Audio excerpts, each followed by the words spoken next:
I'm Daniel Watkins and welcome to my world. We're off to the Cam Sewer Water Sports Complex in the Philippines. The Gov actually assigned us a tour guide and a driver for the week that we were there.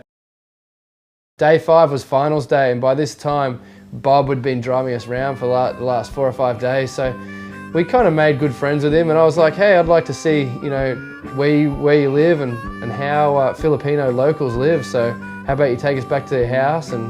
And he gracefully accepted, said, I've got a coconut tree in my backyard, we'll go and we'll drink some coconut oil or milk, and we'll introduce you to my 8 kids.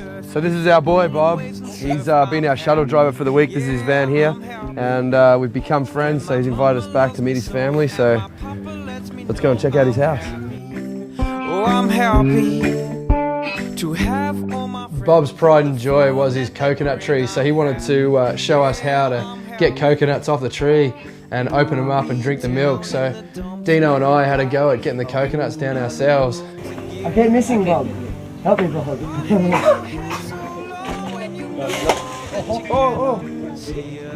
No, the screen didn't work. Rubber band.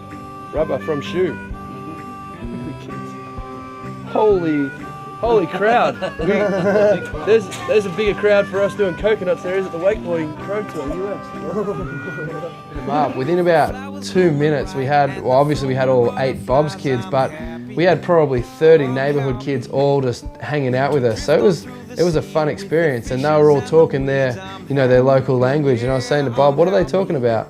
And apparently they were saying that it was because we had such fair complexion. They wanted to know if we felt the same as them, and they'd just never seen Westerners before. Their whole house was no bigger than my bedroom, and so I was like, where does everyone sleep? And he showed me where he sleeps, and it was just a concrete floor with just a little bit of mat on it. It was a really humbling experience to see how such a big family could live in such a small home, just carefree and loving life. They seemed so happy, and they were just living on the bare essentials. I could have stayed there all day, just hanging out there and just seeing how happy everybody was, and just seeing how, it's a completely different world compared to what we live in. But the contest was on, we checked our watches, we had to get out of there, so quick high five to all the kids, and it was back to CWC. When we returned to CWC, I got chatting with the Gov, and he was telling me about all these cool islands in the area, and suggested we take a ride in his chopper and go and check it out. So, of course, who was I to say no? So I grabbed JD Webb, we were straight in the helicopter and off to go and check out the islands. We flew over a whole bunch of different islands, but the one the helicopter pilot really wanted to show us was the one that was shaped in the shape of a V, with these big old limestone rocks at the end of it, and he said that was the Gov's Island because his last name's Villaferte, and that had the big white sandy beach V. So, that was definitely the highlight of our trip. He really wanted to show us that. Wow, the Philippines is really a crazy place. We've been this morning from complete poverty with our bus driver and checking out his house with his 10 people that live in like this little 2-bedroom thing, to flying around in private choppers, just checking out probably some of the coolest landscape ever. So we got to touch down on 2 little islands while we were there. We didn't have much time, so it was only a quick 5-minute stop, check it out, and then back to the site for the finals.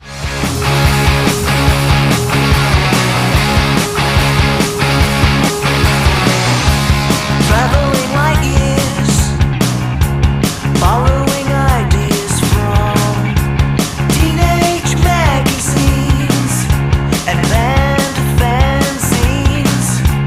What's a record without soul?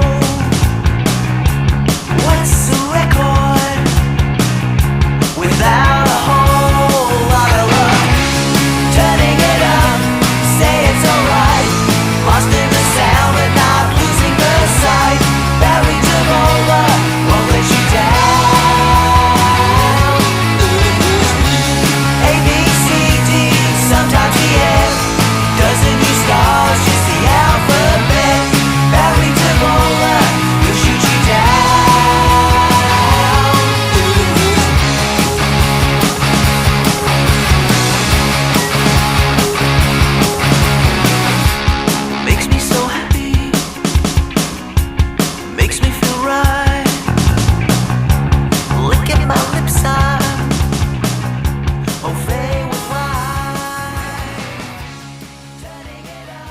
So that was a wrap from the Philippines. It was awesome to be able to spend a whole week there and be able to really check out the place and feel like we know what it was all about. Seeing the lows of the poverty-stricken areas of the Philippines to the highs of riding in private choppers and seeing this world-class cable park and getting to ride there. And I had a good time, and it's back to the US now, and it was just cool to be able to do that and spend it with the friends that I was there with and have a good time, and I guess that's my world.